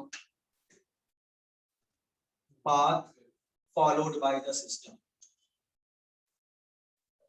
followed by the system। इसको बोलते हैं बेटा state function, जो केवल initial state और final state पे depend करता है। जैसे एग्जांपल के तौर पे वही चाल, इंटरनल एनर्जी डेल्टा यू, या कुछ बुक्स में इसको डेल्टा ई से दिखाते हैं, ये इंटरनल एनर्जी चेंज। आपको खुद जब डेल्टा लगा, डेल्टा मतलब क्या था, फाइनल माइनस इनिशियल। डेल्टा का मतलब ही हो गया ना, तो जिसके सामने डेल्टा लगा है समझ लो स्टेट फंक्शन, सीधा चमकता हुआ डेल्टा है तो स्टेट फंक्शन। ठीक है, डेल्टा एच एंथैल्पी में चेंज, H2 माइनस H1।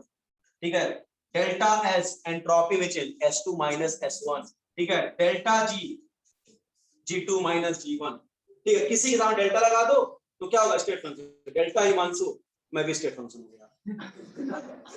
बात समझा क्या, मेरे नाम से डेल्टा लगा तो मैं स्टेट फंक्शन, अभी नाम डेल्टा लगा दो तुम भी स्टेट फंक्शन हो जाओ, मतलब चेंज इनिशियल और फाइनल स्टेट। किसी के नाम के आगे डेल्टा लगाओ, स्टेट फंक्शन। ठीक है, तो internal energy, enthalpy, entropy and Gibbs free energy. बाकी भी होते हैं, प्रेशर, अब वही है, pressure, volume, temperature, delta P, delta we, delta T, ये सब क्या है, स्टेट फंक्शन। ठीक है, फिर बात होती है पाथ फंक्शन, ये कम से कम ये चार जरूर है। ठीक है, पाथ फंक्शन प्रॉपर्टी, और इसको याद करना बड़ा आसान है क्योंकि सिर्फ पाथ फंक्शन दो ही प्रॉपर्टी होती है, जिसको वो याद रखा उसको छोड़ के सब स्टेट फंक्शन। हीट और वर्क, यही दो प्रॉपर्टी होती है जो क्या होती है, पाथ फंक्शन। इसके अलावा कुछ भी आ जाए सब स्टेट। बात समझ आ रहा क्या, पाथ फंक्शन प्रॉपर्टी क्या होती है बेटा, सिस्टम की वो प्रॉपर्टी जो डिपेंड करती है इनिशियल स्टेट और फाइनल स्टेट के साथ साथ उस रास्ते पे जिससे तुम इनिशियल से फाइनल तक पहुंचे। बात समझा क्या, यानी the property of system which depend upon initial and final state of the system as well as the path followed by the system. Path पे भी डिपेंड करेगा, उसे क्या बोलेंगे, path function property.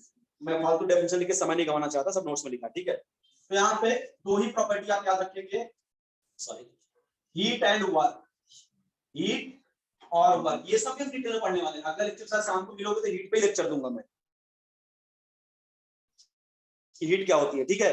Heat and work, यही दो property है बेटा जो क्या है आपकी पाथ फंक्शन, यानी जो रास्ते पे भी डिपेंड करती है, इनिशियल और फाइनल के साथ साथ रास्ते में डिपेंड करते हैं हीट और वर्क। हीट क्या होता है बेटा, it is the way of transfer of energy, यानी ये एनर्जी को ट्रांसफर करने का एक तरीका होता है जब there is a temperature difference between system and surrounding. Heat और वर्क में बड़ा छोटा सा अंतर होता है, अगर सिस्टम और सराउंडिंग के बीच में टेंपरेचर डिफरेंस की वजह से हीट का फ्लो हो रहा है, हीट का ट्रांसफर चल रहा है, ठीक है, उसे क्या बोलते हैं हीट। यानी अगर एनर्जी का ट्रांसफर सिस्टम और सराउंडिंग के बीच होने की वजह टेम्परेचर डिफरेंस है, तो उस एनर्जी ट्रांसफर को क्या बोलते हैं हीट। और टेम्परेचर डिफरेंस को छोड़ के बाकी किसी और वजह से सिस्टम और सराउंडिंग में एनर्जी का एक्सचेंज चल रहा है, that is called work. Simple सी बात, हीट और वर्क समझ में आया क्या, यानी टेम्परेचर डिफरेंस की वजह से सिस्टम और सराउंडिंग के बीच जो भी एनर्जी का एक्सचेंज चल रहा है उसे बोलते हैं हीट, और टेम्परेचर डिफरेंस छोड़ के बाकी किसी और वजह से अगर सिस्टम और सराउंडिंग में एनर्जी का एक्सचेंज हो रहा है उसे बोलते हैं वर्क डन। समझ में आया क्या, तो हीट और वर्क क्या होती है, पाथ में रास्ते पे डिपेंड करती है। सिंपल सा एग्जांपल देता हूं क्यों रास्ते पे डिपेंड करती है, जरा सुनो। मैं आपसे बोलूं कि सपोज करो कि आपकी ये बिल्डिंग है और आप अपने बिल्डिंग के 20th फ्लोर पे रहते हो सपोज, ठीक है। अब मैं आपको बताऊं, आपको अपने घर पहुंचने के 3 रास्ते हैं, या तो तुम बेटा लिफ्ट का सहारा ले लो, बराबर, या तुम स्टेयर्स से चले जाओ, या तो बिल्डिंग के बाहर कुछ पाइप्स लगी होती है, ठीक है, उनसे चढ़ के जाओ, बराबर, ठीक है, पाइप वगैरह पे चढ़ चले जाओ, ठीक है। तो रास्ते तीनों जो तुमको तुम्हारे घर ही पहुंचाएंगे, तुम्हारी इनिशियल और फाइनल पोजीशन फिक्स है। अब एक बात, अगर तुम लिफ्ट से गए, नो हीट लॉस, आराम से मस्त पहुंचो, ठीक है, और लिफ्ट से बोलते हैं आगे उसका होना, चलो हाँ, वो सब पापा का नाम लोग सेव करते हैं, सब होता है, मैं भी करता हूँ, चलो आओ, ये लिफ्ट से पहुंच गए आप, समझ में आ रहा, तो आपका कोई हीट लॉस हुआ क्या नहीं। एक बात बताओ, अगर तुम स्टेयर से गए 20 फ्लोर चढ़ने के बाद तुम्हारी हालत क्या रहेगी, एकदम पसीने से भीग जाओगे, ठीक है, लेकिन कितना हीट लॉस करोगे, तो पाथ पे डिपेंड करेगी नहीं हीट। अगर पाइप चढ़ गया तो सन भी तुम्हारे डायरेक्ट कांटेक्ट में है, वो भी तुमको अलग से हीट कर रहे हैं, तुम्हारी हालत में पतली हो जाएगी। तो हीट लॉस हर पाथ में अलग अलग हुआ, तो हीट किस पे डिपेंड की, पाथ पे। अच्छा, वर्क डन भी तो पाथ पे डिपेंड करेगा, तुम लिफ्ट से गए कौन सा काम किए, तुम खड़े होकर पहुंच, सीढ़ी चढ़ गए अच्छा खासा वर्क डन किया, और अगर इससे गए बहुत ज्यादा वर्क डन किया तुमने। तो वर्क और हीट किस पे डिपेंड कर रहा है, रास्ते पे डिपेंड कर रहा है। समझ में आ रहा है क्या, इसे इसको बोलते हैं पाथ फंक्शन प्रॉपर्टी।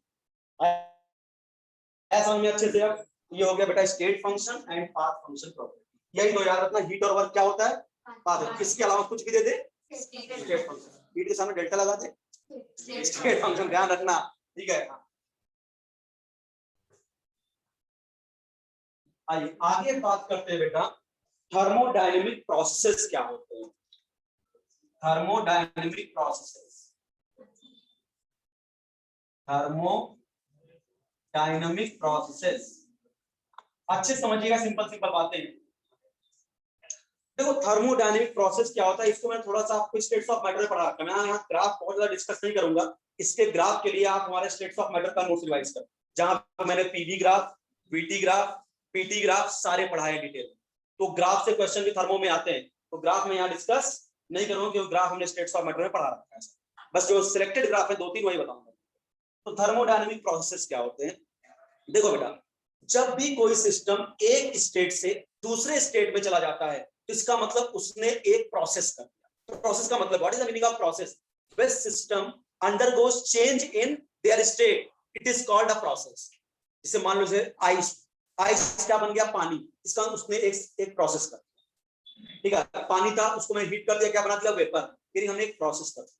यानी प्रोसेस का मतलब क्या होता है, जब सिस्टम अपनी एक स्टेट से दूसरे स्टेट में जा रहा है तो इस घटना को क्या बोलते हैं, प्रोसेस, ठीक है। अब हो सकता है कि जब सिस्टम अपनी एक स्टेट से दूसरे स्टेट में जा रहा हो उस समय टेम्परेचर कांस्टेंट रहे, तो ऐसे प्रोसेस को बोलते हैं आइसोथर्मल प्रोसेस। अगर जब सिस्टम एक स्टेट से दूसरे स्टेट में जा रहा है उस समय उसका प्रेशर कांस्टेंट रहे, उसको बोलते हैं आइसोबारिक प्रोसेस। अगर सिस्टम एक स्टेट से दूसरे स्टेट में जा रहा है उसका वॉल्यूम कांस्टेंट है, आइसोकोरिक प्रोसेस, ठीक है। और सिस्टम अगर एक स्टेट से दूसरे स्टेट में जा रहा है उस समय उसका हीट कांस्टेंट हो, एडियाबैटिक प्रोसेस। तो 4 तरह के प्रोसेस होते हैं, आइसोथर्मल, आइसोबारिक, आइसोकोरिक, एडियाबैटिक। बात समझ में आ रहा है क्या? सुनिए, तो प्रोसेस समझ में आया क्या पहले आपको? What is the meaning of process? जब सिस्टम एक स्टेट से दूसरे स्टेट में जाता है, जब अपनी स्टेट को चेंज करता है, इसी घटना को क्या बोलते हैं? प्रोसेस। अब हो सकता है स्टेट चेंज करने के दौरान वो टेम्परेचर कांस्टेंट रखे, तो प्रोसेस का नाम प्रेशर कांस्टेंट रखे, आइसोबारिक वॉल्यूम कांस्टेंट रखे, आइसोकोरिक हीट कांस्टेंट रखे, एडियाबैटिक। ठीक है, तो 4 तरह के प्रोसेस हैं। पहला बता रहा हूं isothermal process, isobaric process, isochoric process. ये सब नाम ध्यान रखना। और एडियाबैटिक प्रोसेस, एडियाबैटिक प्रोसेस। ठीक है, बहुत ध्यान समझिए, बात मत करो पीछे, तुम लोगों को भी अलग करना है क्या? बात बहुत करते रहता, सुना करो ना, नहीं सुनना है बाहर चले जाओ, डिस्टर्ब मत करो। 1.5 घंटे के लेक्चर में भी मजे लेते रहते हो आराम से। उतनी दूर कैसे मस्ती कर सकता है? सर वही मस्ती करता है, सबको बिगाड़ने वाला कौन है बेटा? तू बता, कौन है मस्ती करता है? आसिफ। आशीष कौन है? आशीष, चल आशीष तुम उठो वहां से, चलो। नहीं ना, भाई ने बोल दिया हो गया, खोलो दरवाजा। सर जाके नहीं, तुम्हारे बैठो, आ जाओ, इसके पास आ जाओ। सर वो भी है साहिल। आ जाओ। साहिल कौन है? अभी देख लो, साहिल ने कोई अलग करो, चलो आ जाओ। हाँ, तुमने नाम बहुत बनाया है। नहीं, ये बात इस सबको देखो, इसको मैंने अलग किया ना, तुम सबको लेके आगे आएगा, देखो आ जाएगा तो सब मारो नहीं इधर समझो बेटा, फटाफट समझो। अब उसको मत देखो इधर। आइसोथर्मल प्रोसेस, आइसोथर्मल प्रोसेस का मतलब बेटा क्या? Temperature remains constant. ये बेटा टेम्परेचर यहाँ पे क्या होता है? कांस्टेंट। अच्छा बेटा बताओ, सिस्टम एक स्टेट से दूसरे स्टेट में जा रहा है तो टेम्परेचर कांस्टेंट है। मतलब सपोज करो पहले स्टेट का जो प्रेशर था P1 था, वॉल्यूम V1 था, टेम्परेचर T1 था। ठीक है, स्टेट चेंज हुआ, हो सकता है प्रेशर चेंज हुआ, वॉल्यूम चेंज हुआ, बट टेम्परेचर T1 ही रहा। इसको बोलते हैं आइसोथर्मल। बाकी सब चेंज हो गए, टेम्परेचर लेकिन चेंज नहीं हुआ। तो टेम्परेचर रिमेन्स कांस्टेंट, इसका delta T becomes equal to 0। Delta T क्या? T2 minus T1 is equal to 0। कब 0 होगा? when T1 is equal to T2। यार तो सिंपल बात है, बात समझ आ रहा है क्या? तो क्या होगा आपका कि टेम्परेचर क्या होगा यहाँ पे? कांस्टेंट होगा। ऐसा प्रोसेस इसके दौरान क्या है? टेम्परेचर कांस्टेंट होते क्या बोलते हैं? Isothermal process. एग्जांपल क्या होते हैं आइसोथर्मल प्रोसेस के? All the phase transition reactions are isothermal. जब भी फेज चेंज होता है तो टेम्परेचर चेंज नहीं, ध्यान रखना, यानी सॉलिड से लिक्विड बन रहा हो, लिक्विड से गैस बन रहा हो, सॉलिड से डायरेक्टली गैस बन रहा हो, जब भी फेज चेंज होती है तो टेम्परेचर चेंज नहीं होता। हम आगे इसको अब समझाएंगे कि अगर मैं 100 ग्राम आइस को यहां रख दूं तो अगर 100 ग्राम आइस का टेम्परेचर 0 डिग्री सेल्सियस है तो इस 100 ग्राम आइस का टेम्परेचर 0 से तब तक नहीं बढ़ेगा जब तक 100 ग्राम आइस 0 डिग्री सेल्सियस की आइस पूरी तरीके से 100 ग्राम 0 डिग्री सेल्सियस के पानी में न कन्वर्ट हो जाए। बात समझ में क्या बात बता रहा हूं? ठीक है, यानी अगर मैं यहाँ पे 100 ग्राम आइस क्यूब रख दूं तो पिघलेगी बेटा, 100% पिघलेगी। अब आप समझ रहे हो सर, पिघलेगी तो सराउंडिंग से हीट भी तो एब्जॉर्ब कर रही होगी, तभी तो पिघल रही होगी। तो सारी हीट जा कहां रही है? टेम्परेचर भी नहीं बढ़ रहा है, क्योंकि वो सारी हीट जा रही है फेज को चेंज करने, सॉलिड को लिक्विड बनाने। इसको बोलते हैं लेटेंट हीट, गुप्त ऊष्मा, जो आपको दिखाई नहीं देती। बात समझ आ रहा ना? आगे बात करें, चलिए। तो टेम्परेचर क्या होगा यहाँ पे? Constant, delta T becomes equal to 0। Example के तौर पे all phase transition reaction, all phase transition reactions are isothermal। जब भी फेज चेंज होता है बेटा ध्यान रखना, टेम्परेचर चेंज नहीं होता। अगर सॉलिड लिक्विड बदल रहा है, अगर मान लो 0 डिग्री सेल्सियस का सॉलिड और 0 डिग्री सेल्सियस का ही लिक्विड है, इसका मतलब क्या? टेम्परेचर नहीं बढ़ा, क्योंकि इस समय सॉलिड किसमें कन्वर्ट हो रहा है? लिक्विड में। जब तक 0 डिग्री सेल्सियस का 100, अगर तुमने 100 ग्राम आइस लिया 0 डिग्री सेल्सियस का, तो इस आइस का temperature 0 degree Celsius 100 gram ice जब तक 0 डिग्री सेल्सियस के 100 ग्राम वाटर में नहीं कन्वर्ट हो जाएगा तब तक टेम्परेचर नहीं बढ़ता। जैसे ही 100 ग्राम आइस 0 डिग्री सेल्सियस का 100 ग्राम पानी 0 डिग्री सेल्सियस में कन्वर्ट हो जाएगा, उसके बाद हीट बढ़ना स्टार्ट होगा, टेम्परेचर बढ़ना स्टार्ट। ठीक है, तो all phase transition reactions are isothermal in nature. अच्छा, आइसो, अब देखो अपने, अब मैं बताऊं अपने लेवल पे पूरा क्वेश्चन क्या होगा ना, जब भी मैं बोलूं सिस्टम, ठीक है, अब पूरे चैप्टर का मेरी बात सुन लो, जब मैं बोलूं सिस्टम तुम्हारे दिमाग में इमेज क्या बननी चाहिए मैं बताता हूँ। जब भी मैं बोलूं सिस्टम तुम्हारे दिमाग में ये इमेज तुरंत बन जाना चाहिए कि मेरे पास एक कंटेनर है जिसमें आइडियल गैस भरी हुई है, जिसमें एक मासलेस फ्रिक्शनलेस पिस्टन लगा है। बस सिस्टम बोलूं तो ये इमेज तुम्हारे दिमाग में तुरंत छप जानी चाहिए। इसका मतलब सब कुछ थर्मोडायनेमिक्स में किस पे पढ़ेंगे, गैस, आइडियल गैस, ठीक है। जब भी मैं बोलूं सिस्टम तुम्हारे दिमाग तुरंत इमेज, अब पूरे चैप्टर के दौरान सिस्टम नाम लेते ही तुरंत दिमाग में इमेज आ जानी चाहिए कि एक कंटेनर है जिसमें आइडियल गैस भरी है, जिसमें फ्रिक्शनलेस पिस्टन लगा हुआ जो आसानी से मूव कर सकता है, गैस कंप्रेस हो रही है, एक्सपांड कर सकती है, ठीक है। तो यहाँ पे मैं क्या बोल रहा हूँ, अगर मैं आपको कि सब कुछ गैस के लिए बात कर रहा हूँ, तो आइसोथर्मल प्रोसेस की स्टेट इक्वेशन क्या होती है सर? आइसोथर्मल प्रोसेस की स्टेट इक्वेशन होती है P1V1 = P2V2, बॉयल्स लॉ याद करो, P1V1 = P2V2, ये आइसोथर्मल की क्या हो गई, स्टेट इक्वेशन। इसका मतलब याद करो PV = कांस्टेंट, याद आ रहा है, बॉयल्स लॉ, ये इसकी इक्वेशन हो गई। बात समझ में आया क्या? अच्छा, अब अगर मैं यहाँ पे बात करूं आइसोबारिक प्रोसेस, तो आइसोबारिक बार का मतलब यूनिट ऑफ प्रेशर, इसका मतलब यहाँ डेल्टा P क्या होगा, प्रेशर में चेंज क्या होगा, 0, ठीक है, प्रेशर कांस्टेंट रहेगा आइसोबारिक में, ठीक है। अच्छा, अगर प्रेशर कांस्टेंट रहेगा तो भाई एग्जांपल बोले तो all the chemical reaction taking place in open vessel are the example of isobaric. भाई अगर कोई वेसल ओपन है तो उसके ऊपर कौन सा प्रेशर लगा होगा, एटमॉस्फेरिक प्रेशर, जो लगातार क्या होगा 1 atm 1 atm 1 atm pressure constant. बात समझे ना, जितनी भी केमिकल रिएक्शन ओपन वेसल में होती है, they are example of isobaric process, तो क्या बोलते हैं, आइसोबारिक प्रोसेस। अच्छा, इसकी स्टेट इक्वेशन क्या होगी आइसोबारिक प्रोसेस का, याद करो चार्ल्स लॉ, स्टेट इक्वेशन क्या होगा, याद करो V1/P1 = V2/P2, समझ में आ रहा है? इसका मतलब याद करो V/T = कांस्टेंट, ये तो होगा ना, V/T = क्या होगा, कांस्टेंट, ठीक है। अच्छा, यहाँ पे आइए, आइसोकोरिक प्रोसेस में volume remains constant, volume remains constant, यानी डेल्टा V = 0। आइसोकोरिक में क्या कांस्टेंट होता है, वॉल्यूम कांस्टेंट होता है, डेल्टा V 0 होगा। तो अगर वॉल्यूम कांस्टेंट है तो याद करो कौन सा लॉ, गैल-सैक लॉ, ठीक है।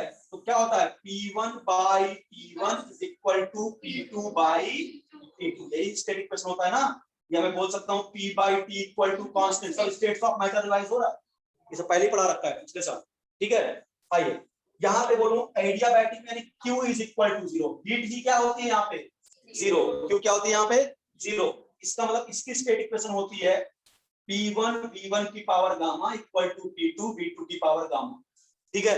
बिल्कुल इसकी तरफ गामा लग जाता है, gamma is called Poisson ratio, ठीक है। या मैं बोलूं PV की पावर गामा = कांस्टेंट, ये क्या होता है, एडियाबैटिक का स्टेट इक्वेशन। बात आती है सर गामा क्या होता है, तो गामा को अपन लोग बोलते हैं पॉइजन रेशियो। शाम के लेक्चर में आपको मजा आएगा, गामा निकालना सिखाऊंगा, पॉइजन रेशियो, ठीक है। और पॉइजन रेशियो कैसे निकलता है, गामा = C/C, ठीक है। ये है molar specific heat capacity at constant pressure, molar specific heat capacity at constant volume. शाम को कैलकुलेट करके बताऊंगा, अभी के लिए रट्टा मार लो कि मोनो एटॉमिक गैस का जो गामा होता है वो होता है 1.6, मोनो एटॉमिक गैस के लिए गामा की वैल्यू 1.6, शाम को प्रूव करके बताऊंगा कैसे आता है।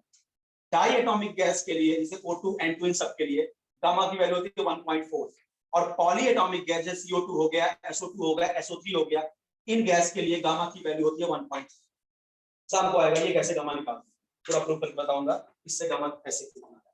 Gamma is called Poisson ratio, और इस ये क्या था Cp/Cv, मोनोएटॉमिक गैस के लिए 1.6, मोनोएटॉमिक गैस है उसमें आर्गन का गामा 1.6, आर्गन क्या है, मोनोएटॉमिक है ना बेटा, ठीक है। Neon 1.6, krypton 1.6, O2 diatomic 1.4, N2, समझ में आ रहा है क्या, इनका ये गामा हो गया। अब जरा सा इनका 2 मिनट में आपको ग्राफ बता देता हूं, इतनी कहानी समझ में आ गई क्या, कोई डाउट तो नहीं, बताओ क्या क्या कांस्टेंट है। अच्छा चलो यहीं पे ग्राफ बता देता हूं, ये वाला थोड़ा मैं ज्यादा तेजी से निपटाया क्योंकि मैं पहले से पढ़ा। आइए 3 ही ग्राफ दिखाऊंगा। आइसोथर्मल में क्या कांस्टेंट हो सकता, तो आइसोबारिक में क्या कांस्टेंट होता है, प्रेशर। आइसोकोरिक में क्या कांस्टेंट होता है, वॉल्यूम। और आइसोकोरिक का example all the reaction taking place in closed vessel is called isochoric process. Boundary एकदम रिजिड होनी चाहिए आइसोकोरिक में। और यहाँ क्या कांस्टेंट होता है बेटा, हीट कांस्टेंट होती है ना। अगर मैं यहाँ पे आपको बताऊं इडियोपैटिक को छोड़ दूं, यहाँ पे देखिए अगर मैं 3 ग्राफ बना रहा हूं, एक पीवी ग्राफ, एक वीटी ग्राफ और एक पीटी ग्राफ, किसके लिए? आइसोथर्मल के लिए, बराबर। एक बात बताओ, पीवी ग्राफ आइसोथर्मल के लिए बात करूं, चलो पहले इनको निपटा दो, आसान है। वीटी आइसोथर्मल टेम्परेचर क्या है? कांस्टेंट, टेम्परेचर कांस्टेंट है, इसका मतलब तुम वॉल्यूम बढ़ाओ घटाओ टेम्परेचर में कोई फर्क नहीं पड़ेगा। ये ग्राफ कुछ ऐसा है, समझ में आ रहा है? मैं एकदम यहाँ टच नहीं कर रहा हूँ, क्योंकि यहाँ टच कर दो इसका टेम्परेचर 0 हो गया। बात समझा क्या? ऐसा क्योंकि टेम्परेचर कांस्टेंट है ना बेटा। अच्छा प्रेशर बढ़ाओ, प्रेशर और टेम्परेचर ग्राफ आइसोथर्मल में क्या आएगा? आइसोथर्मल टेम्परेचर क्या है? कांस्टेंट। लाख प्रेशर बढ़ाओ घटाओ टेम्परेचर में कोई फर्क नहीं पड़ेगा, ये यही ग्राफ आएगा सीधे। समझ में आ रहा है क्या? ठीक है। और अगर मैं आपसे बोलूं प्रेशर वॉल्यूम, तो यहाँ पे तो टेम्परेचर है ही नहीं, लगा लो ideal gas equation, PV equal to nRT। Temperature constant है, इसका n constant, R constant, temperature constant, इसका मतलब PV इक्वल टू K। इसका मतलब क्या कर सकता हूं, P और V है, P equal to nRT into 1/V, और P y एक्सिस पे और V आपका x एक्सिस पे इनवर्सली प्रोपोर्शनल रेक्टेंगुलर हाइपरबोला। पढ़ाया है ना सब स्टेट्स ऑफ मैटर में, रेक्टेंगुलर हाइपरबोला ग्राफ आएगा इसका। अब यहाँ पे भी देखो यही 3 ग्राफ बनाओ आइसोबारिक के लिए। कौन सा? पीवी ग्राफ, वीटी ग्राफ और पीटी ग्राफ, बराबर। अब देखो यहाँ पे पीवी ग्राफ, यहाँ पे क्या आएगा? यहाँ पे प्रेशर कांस्टेंट है, ये लो साहब, वॉल्यूम बढ़ाओ घटाओ कोई फर्क ही नहीं पड़ने वाला है। यहाँ पे भी क्या होगा? ये ग्राफ प्रेशर कांस्टेंट, कितना आसान हो गया देखो, ठीक है। और वीटी ग्राफ यही निकालना पड़ेगा, निकाल लेते हो। याद करो स्टेट इक्वेशन क्या होती है? PV equal to nRT. Ideal gas equation क्या कांस्टेंट है? प्रेशर। तो V equal to NR upon P into T। तो ये हो गया आपका क्या? Y, ये हो गया आपका X, ये हो गया M और प्लस C यानी 0, ठीक है। इसका मतलब ये क्या हो गया? Y directly proportional to X, straight line. लेकिन ओरिजिन से नहीं पास करूंगा, क्योंकि ओरिजिन से पास करने का मतलब वॉल्यूम इनिशियल 0 है यार, कुछ ना कुछ तो गैस का वॉल्यूम होगा ना, 0 थोड़ी होगा, यानी गैस ही भरे कंटेनर में। समझ में आ गया क्या इतना? आइए आइसोबारिक में देख लो, आसान ग्राफ है कि नहीं बताओ, फटाफट हो रहा है, ठीक है। पीवी ग्राफ, पीटी ग्राफ, हमारा मन वही लगा है, पीटी ग्राफ, ठीक है। जरा समझो इसके ग्राफ, तो क्या हो जाएगा बेटा? पीवी ग्राफ, वॉल्यूम क्या है यहाँ पे? कांस्टेंट, खत्म। वॉल्यूम क्या है? कांस्टेंट। अब यहाँ पर सोचना पड़ेगा कैसे? पीवी इक्वल टू nRT, बराबर। तो क्या है? वॉल्यूम कांस्टेंट है ना, तो क्या कर सकते हैं? P equal to NR by V into T, सारे कांस्टेंट को एक तरफ ले लिया, ये Y, ये X, ये M और प्लस C यानी 0, ये ऐसे ही ग्राफ होगा। बताओ समझ में आ गया क्या? जितने ग्राफ थे हमने आपको रिवीजन में दे दिया, ये टाइप्स ऑफ प्रोसेस। अब आप इवनिंग में ऑनलाइन लेक्चर लोगे तो एक प्रोसेस बचा है हमारे पास साइक्लिक, वो डिस्कस करूंगा, और रिवर्सिबल एंड इरिवर्सिबल प्रोसेस, ठीक है। फिर आगे हीट और वर्क पढ़ेंगे।